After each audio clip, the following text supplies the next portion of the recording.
வடகிழக்குன்னு சொல்லி நம்ம ஒரு ரூமை, ஒரு ஹாலை, ஒரு என்ட்ரி கொடுத்து நம்ம போடுறோம் அப்படின்னா, அந்த இடத்துல திசை திரும்புனுச்சு அப்படின்னா, அந்த இடத்துல அந்த நம்ம வந்து கொடுக்கக்கூடிய என்ட்ரி தலைவாசல் அல்லது ராஜநிலைன்னு சொல்லக்கூடிய அந்த இடம், அதுதான் முகத்திற்கு பிரதானமான வாய்க்கு உண்டான பகுதி அப்படின்னு சொல்லுவாங்க.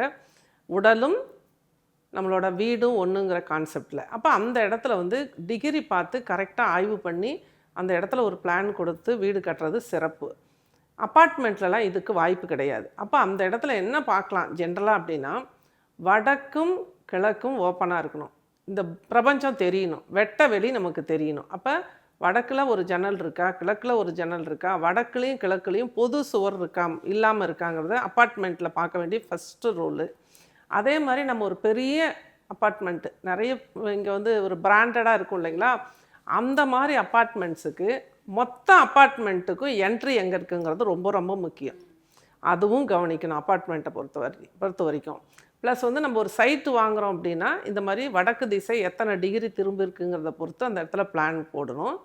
அது இல்லாமல் அந்த சைட்டுக்கு வெளியில் என்ன இருக்குது, அந்த இப்போ உதாரணத்துக்கு ஒரு வடக்கு பார்த்த மனை அப்படின்னா, வடக்கு பார்த்து நம்ம வீடு கட்ட போகிறோம் அப்படிங்கிறது உறுதி பண்ணிக்கணும். நம்ம வடக்கு வாசல் தான் வைக்க போகிறோம் அப்படிங்கிறது தெரியும். அப்போ அந்த இடத்துல கிழக்கு பக்கத்தில்